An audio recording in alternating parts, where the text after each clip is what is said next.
మీ business ఏదైనా మీ ఊర్లో promotion చేయాలంటే అది సుమన్ టీవీతోనే సాధ్యం. ఇప్పుడే సంప్రదించండి.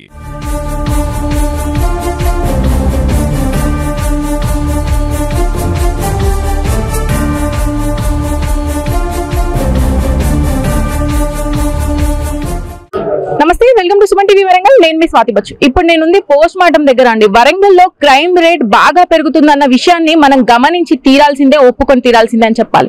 అసలు బయటికి వెళ్తే మనిషికి ఏం జరుగుతుందో అన్నది పక్కన పెడితే పక్క మనిషి వల్ల ఎలా ఆపాయిత్యాలు జరగబోతున్నాయి, అఘాయిత్యాలు జరగబోతున్నాయి అనేది అయితే అసలు చాలా చాలా చర్చనీయాంశంగా మారింది. ఇప్పుడు నిన్న అర్ధరాత్రి అయి ఉంటుందా అండి టైం, అర్ధరాత్రి వేళ ఒక మనిషి మీద ఆటవికంగా 20 మంది కత్తులతో దాడి చేయడం జరిగిందంట. మరి ఒక్కసారి వాళ్ళ మాటలు తెలుసుకుందాం, అసలు ఏం జరిగిందనే విషయాన్ని.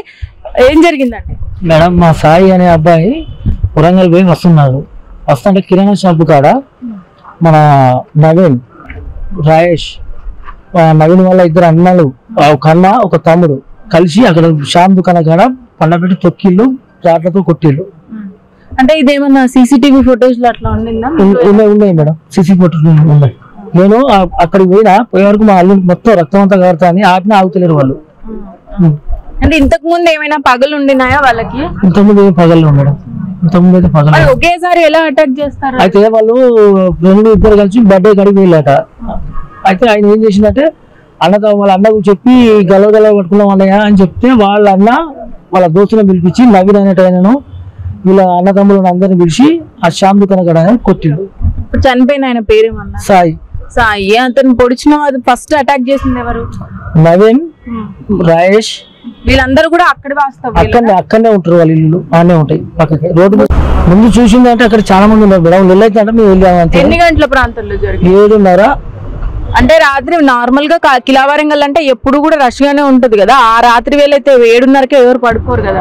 ఎవరు ఆపడానికి ప్రయత్నించలేదా? ఆపిన ఆగలే మేడం, అక్కడ వాళ్ళు ఆగరు. వాళ్ళు ఇదే కాదు, వాళ్ళ మీద ఇంకా 3-4 కేసులు ఉన్నాయి.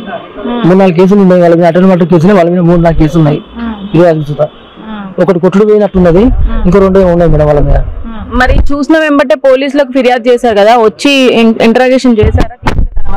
పోయినాం మేము మేడం, స్టేషన్ పోయినాం. స్టేషన్ పోతే సార్ వాళ్ళు ఎంఎంఎమ్మన్నారు.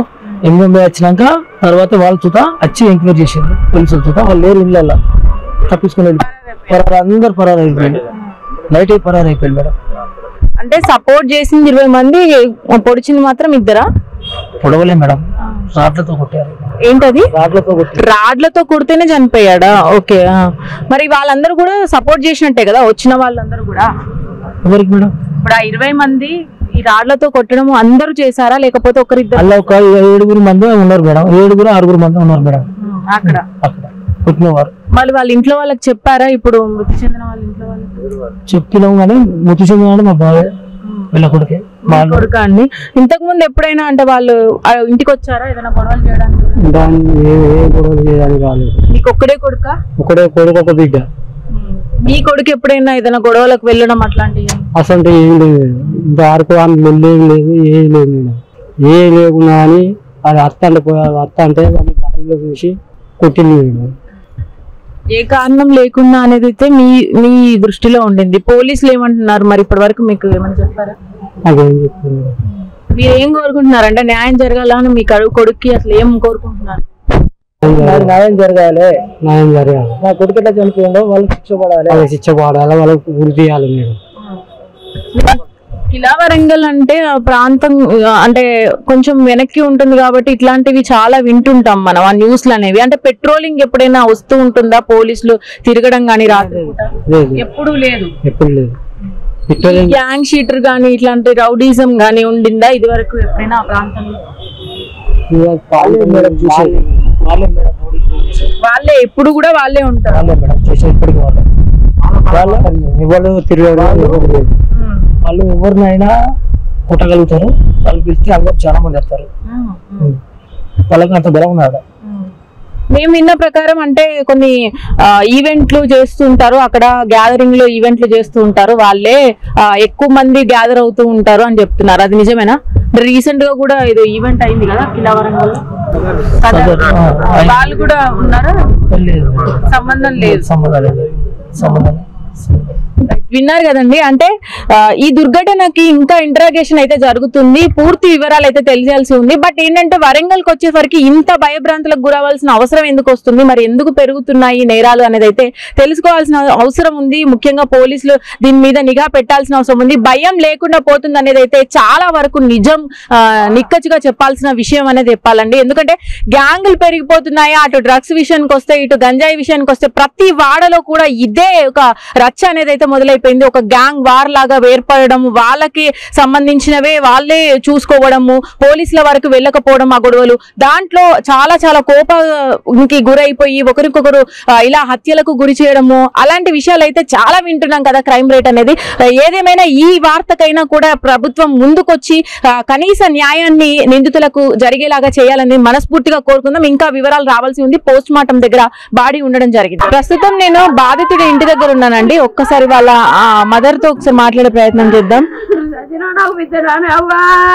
అమ్మ, అసలు ఏం జరిగింది, మీకేమైనా తెలుసా?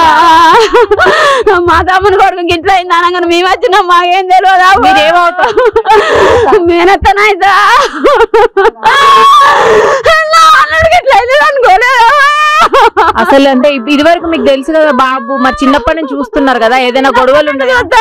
ఎవడన్నా నలుగురు అంటే వాడు భయపడేది, వానికి గట్టిగా మాట్లాడినా భయపడేది,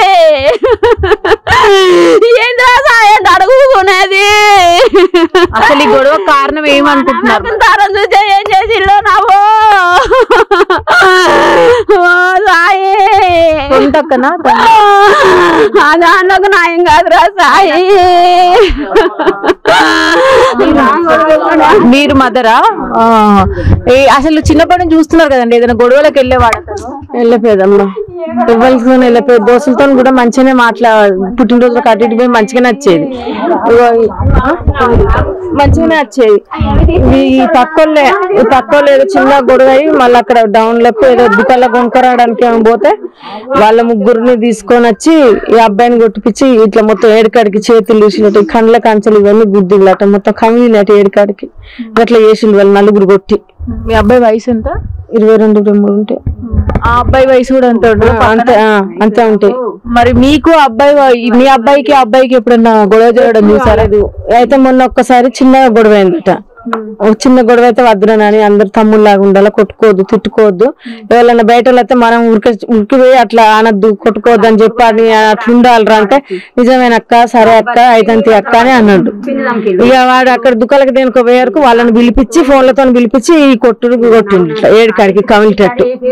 అట్లా జరిగింది మేడం. ఇప్పుడు అంటే కొట్టినప్పుడు అంత దారుణంగా కొడుతుంటే దాదాపుగా 15 minutes వరకు అయితే కొడితే వాళ్ళు చనిపోతారు. మరి అలాంటప్పుడు ఎవరు ఎదురిచ్చే ప్రయత్నం చేయలేదా? మీకు తెలియలేదా? నేను అక్కడ అంత దూరంలో అయితే ఫోన్ ఆ ఇంకో పిల్లగానితో పోయిండు. చిన్న మా సాయి ఏడి అని అంటే, ఆంటీ నేను ఇప్పుడు ఆడ దించిన, వాళ్ళందరూ ఎగబడి కొడతాను, నువ్వు షామ్ దుకాణం పో అన్నారు. ఆ సెల్ ఆడ బార్దింగా అడి పోయారకే మొత్తం ఇదంతా వలిగినాయి. ఇక మా తమ్ముళ్ళు అన్నట్టు ఇక్కడ ఉంటారు, వాళ్ళు తీసుకుని వస్తారు అప్పుడే. అంతే, వేరేటోళ్ళు కొట్టుకుంటే ఆగబట్టే అది చేసిండు. ఇప్పుడు నా కొడుకే అదైంది. అంటే ఈయన మధ్యలోకి పోయినందుకు మరి అప్పటి నుంచి ఏమన్నా పెట్టుకున్నారో? అవి ఏం పెట్టుకోలే మేడం, వాళ్ళు ఏం పెట్టుకున్నారో వాళ్ళకే తెలియాలి. ఇక వాడు ఎందుకు పిలిచిండో, వాళ్ళ ముగ్గురిని ఎందుకు కొట్టించిండో ఇక వాళ్ళ నలుగురికే తెలియాలి. ఇక కొట్టింది తెలుస్తుంది, ఏమన్నది తెలుస్తుంది, ఆ పాడుకోవాలి దొరికింది ఏం తెలుస్తుంది. వాళ్ళు దొరికితేనే నా అల్లుడు ఏమన్నాడు, వాళ్ళు ఎందుకు కొట్టిళ్ళు, ఏం దౌర్జన్యం చేసిండు, ఏదన్నా ఉంటే 10 మందిలో చెప్పపేర్లు, అయ్యబో చెప్పపేర్లు, మామూలు పిలిచి చెప్పపేర్లు, నీ కాళ్ళు మొక్కిత్తుము, నీ ఏళ్ళు మొక్కిత్తుము, మా పిల్లగాని మేము బుద్ధి చెప్పుకుంటాము, ఎటు లేకుండా తీసుకుపోయి మన పానాలు తిత్తారు. 22 సంవత్సరాల కొడుకును, వయసు కొడుకు, నా కొడుకు, వానికి రోగం లేదు, నొప్పి లేదు, ముట్టుకుంటే మనకంటే తోడు వాడు. అట్లాంటి వాడు గట్ల చేసి వాళ్ళకి ఏ న్యాయం జరుగుతుంది? ఏమి పూల రసాలు వస్తాయి, వాడు చచ్చినట్టు వాళ్ళకు కూడా ఏదో తెస్తుంది కావచ్చు. గతి వయసు నా కొడుకు, నా తమ్ముడు ఎదురైన కష్టం చేసుకుంటూ చదువుకుంటా. చదువుకోవడం ఎక్కడ చదువుతున్నాడమ్మా? బెల్ల ఒక 7-8 బంద్ చేసిన సుతారు పనికి పోతాను. రోజు పోతాడా పనికి? ఎప్పుడైనా ఒక్కసారి ఉండాలంటే ఉంటాడు, ఇంటికాడ పోతాడు, ఇప్పుడు పని చేసుకుంటూ ఉంటాడు. మరి వాళ్ళ చెల్లి అక్క పెళ్లి చేసిన మేడం, వీళ్ళ ఇంటికి వచ్చిన ఆడబిడ్డకే. మీరు ఇక్కడే ఉంటారా? మా శివనగర్ శివనగర్ మాకు ఎక్కడికైతే వచ్చినాయి మాకే తెలియదు. నిన్ను కలిసారమ్మా మీ తమ్ముడిని? కలిసి మీతో ఏం చెప్పలేదా మరి ఇట్లా జరుగుతుంది గొడవ? ముచ్చట చెప్పలే గాని ఇంటికి వచ్చి ఫోన్ ఉన్నాడు తమ్ముడు, ఫోన్ కొని ఫోన్ బాగా చేపించి ఇచ్చిపోయిండు అంతే వాడిగా. మీ ఫోన్? నా ఫోనా? ఏం ముచ్చటైతే మీ దగ్గర వరకు చెప్పలే తమ్ముడు. మీరు చెప్పండి అసలు మీ తమ్ముడి ప్రవర్తన బట్టి మీకేమన్నా అంటే ఎప్పుడైనా ఇలాంటి గొడవలలో తమ్ముడు ఎవ్వలో కూడా ఓడు వాడు అసలుకి నాకు తెలియదు. వాడు ఎవ్వల జోలి కూడా వాని ఏం వాని ఇల్లు ఏందో వాడు అసలు మా ఇళ్ళల్లో మా చుట్టాల ఇంటికి కూడా వాడు రాడు సరిగా వాని ఇల్లే. కానీ ఈ గొడవ ఎట్లా జరిగిందో నాకు తెలియదు కానీ మా అమ్మ చెప్తా అంటే ఇప్పుడు నేనే వింటాను ఇక్కడ. నాకు మా అమ్మ చెప్పేదాకా కూడా నాకు తెలియదు. ఎంజంలో తమ్ముడు ముసపోతాను మమ్మీ రా అంటే నేను దబదబ పోయే వరకు చచ్చిపోయింది అని చెప్పి పిల్లిగా ఎక్కడి వరకే తెలుసు.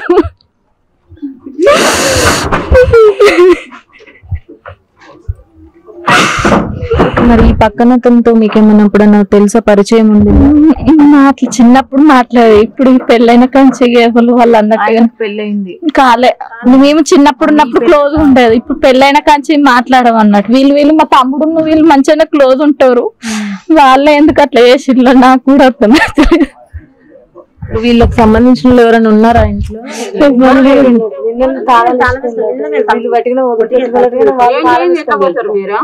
ఏదైనా చేస్తేనే వాళ్ళ ఏదైనా అయితేనే పోయిండ్లు, లేకుంటే ఎందుకు పోతారు దౌర్జన్యంగా? ఇంటి ఏం చేయను అయితే ఇల్లు పట్టుకొని ఉండు, ఇంత సాధించు, ఇంట్లో ఉండు. దొంగలుగా పట్టుకుని దొంగ లెక్క పోయిండు, దొంగ దెబ్బలు కొట్టి ఆడ వారేసిళ్ళు పోయిండ్లు. వాళ్ళు ఉంటే వాళ్ళని కూడా వాళ్ళతో పాటుగా తలగా పెడుతున్నాం. వాళ్ళు ఏం తప్పు చేసిండ్రు? ఏమన్నా చేస్తే గుంజి అడగని ఉంటారు, మమ్మల్ని పిలుపు నోట్లు పంచని ఉంటారు. ఇక పోలీసుల్లో చెప్తాం చేస్తాం, వాళ్ళే న్యాయం చేస్తారు. ఏ న్యాయం చేయనప్పుడు వాడిని తీసుకొని దొంగ లెక్క కొట్టి ఎట్లా చంపిల్లు అన్ని ఇలా తీసి అడుగుతాం అన్నట్టుగా వేండ్లు. దాచింది, ఇద్దరు కొడుకులను దాచింది, తల్లి దాక్కున్నది, తండ్రి దాక్కున్నాడు. ఇప్పుడు వాడిని నిలువుత పానం తీసి రైట్. వాళ్ళు చెప్పేదాని ప్రకారం చూసుకున్నట్టయితే వీళ్ళు ఇద్దరు కుటుంబీకులు కూడా పక్క పక్కనే ఉంటారండి. సో వీళ్ళకి వాళ్ళకి ఏం గొడవలు లేవు అనేది అయితే వీళ్ళ పేరెంట్స్ చెప్పడం జరుగుతుంది. ఈ అబ్బాయి చనిపోయిన అబ్బాయి వాళ్ళ పేరెంట్స్ మరి వాళ్ళు ఎందుకు రాత్రికి రాత్రి మొత్తం ఇల్లు వదిలేసి వెళ్ళిపోవడం జరిగింది, మరి ఇంటరాగేషన్ తర్వాత పూర్తి వివరాలు తెలియాల్సి ఉంది. అయితే వచ్చి కొట్టిన పర్సన్స్ లలో ఇతను కూడా ఒక మెయిన్ పార్ట్ అనేది వీళ్ళు చెప్పడం జరుగుతుంది. సీసీ ఫుటేజ్ కూడా ఇక్కడే ఉండింది, ఒకసారి అక్కడ కూడా వెళ్దాం మనము. ఏ సంఘటన జరిగిన ప్రదేశం ఏదైతే ఉందో ఆ ప్రదేశానికి ఒక్కసారి వెళ్ళి చూద్దాము. మరి అక్కడ కెమెరాలు ఆఫ్ ఉన్నాయని కొంతమంది అంటున్నారు, ఆన్ చేశారు, అప్పటికప్పుడు ఆఫ్ చేశారని కొంతమంది కూడా అంటున్నారు. మరి దీని విషయాల గురించి తెలుసుకునే ప్రయత్నం చేద్దాం. ఏదేమైనా ఈ సంఘటన తర్వాత మాత్రం ఖచ్చితంగా ఇక్కడ భయాందోళనకు గురి కావాల్సిందే. ఖచ్చితంగా యూత్ అనే వాళ్ళు కొంచెం అవేర్నెస్ తెచ్చుకోవాలి. గొడవల విషయానికి వస్తే ఒక ప్రాణాన్ని తీసే వరకు వాళ్ళు వెళ్తున్నారు అంటే వాళ్ళకి ఎంత పైచాచికంగా తయారవుతున్నారు అనేది అయితే ఇప్పుడు స్పష్టంగా చూడొచ్చు. ఒక కుటుంబం ఒక కొడుకుని కోల్పోయింది, 22 ఏళ్ల కొడుకుని కోల్పోయింది. ఇంకో కుటుంబం అతను దొరికినా కూడా ఖైదీగానే మిగిలిపోతాడు జీవితాంతం. మరి ఇప్పుడు సాధించింది ఏంటి అసలు ఈ విషయాలలో? మళ్ళీ ఇంకొకరు నేర్చుకునే విధంగా ఇలాంటి సమాజానికి ఏం వీళ్ళు మెసేజ్ ఇస్తున్నారు అసలు? మరి వరంగల్లో నడి ఒడ్డునే ఇది జరుగుతుంది. మరి ప్రభుత్వం ముందుకు వచ్చి తీరాల్సిందే. ఈ విషయం గురించి కూలంకుషంగా పరిశీలించి న్యాయం చేసేదాకా పోరాడాల్సిందే. ఒక్కసారి అక్కడికి వెళ్దాము, షాప్ దగ్గరికి అయితే వెళ్ళి చూసే ప్రయత్నం చేద్దాం. రైట్. సంఘటన స్థలానికి అయితే ఇక్కడికి వచ్చానండి నేను. నిన్న 7:30 ప్రాంతంలో ఇక్కడ ఈ ప్లేస్ లోనే ఎప్పుడు కూడా అడ్డాలాగా ఉంటుందంట, ఎప్పుడు బ్యాచ్ గా ఉంటారు అనేసి అయితే చుట్టుపక్కల వాళ్ళు చెప్పడం జరిగింది. అయితే ఈ నిన్న సాయంత్రము 7:30 ప్రాంతంలో అబ్బాయిని పిలిపించి మరి ఇక్కడ దారుణంగా కొట్టడం జరిగిందంట. అది కూడా రాడ్లతో కొట్టారంట అబ్బాయిని. చాలా మంది అటాక్ చేయడం జరిగింది. అయితే ఈ షాప్ ఏదైతే ఉందో ఈ షాప్ విజువల్స్ ప్రకారంగా కొంత పోలీసులు అయితే సేకరించి తీసుకెళ్లడం జరిగింది. కొంత విజువల్స్ అయితే వాళ్ళ దగ్గర ఉన్నాయి. మరి ఇక్కడ నుంచి కూడా కొట్టుకుంటూ ముందు వరకు వెళ్ళడం జరిగింది. ముందు లైన్ లోనే వాళ్ళకి ఇల్లు ఉండడం వల్ల వాళ్ళు అటువైపునే తీసుకువెళ్లారంట అబ్బాయిని కొట్టుకుంటూ. అయితే ఇందులో ప్రధాన పాత్ర వచ్చేసి పక్కన ఇంటి అతనిదే ఉండింది అనేది అయితే వీళ్ళు ఇక్కడ ఉన్న వాళ్ళు చెప్పే సమాచారం ప్రకారంగా పక్కన ఇంటి వాళ్ళు మాత్రమే ఉన్నారు. దాంట్లో ఈ మా పక్కన వాళ్ళల్లో ఒక్కరు మాత్రమే ఉన్నారు, బయట వాళ్ళందరూ కూడా ఉన్నారు. అందరూ కలిసి అటాక్ చేయడం జరిగింది అనేది అయితే వాళ్ళు చెప్పడం జరుగుతుంది. అయితే ఈ సీసీటీవీ ఫుటేజ్ మాత్రం ఈ ఒక్క షాప్ లో ఉండడం వల్ల కొంతవరకు సమాచారాన్ని అయితే సేకరించడం జరిగింది. మిగతా ఇక్కడ నుంచి తీసుకువెళ్ళిన తర్వాత మాత్రము ఆ విజువల్స్ లేవంట. ఇక్కడ వరకు జరిగిన సంఘటనకు మాత్రమే విజువలైజేషన్ ఉండింది అనేది అయితే వీళ్ళు చెప్పడం జరుగుతుంది. ఏదేమైనా ఈ అటాక్ గురించి మాత్రం ఇంకా పూర్తిగా వివరాలు అయితే తెలియాల్సి ఉంది. కెమెరామెన్ ప్రకాష్ తో స్వాతి బచ్చు, వరంగల్.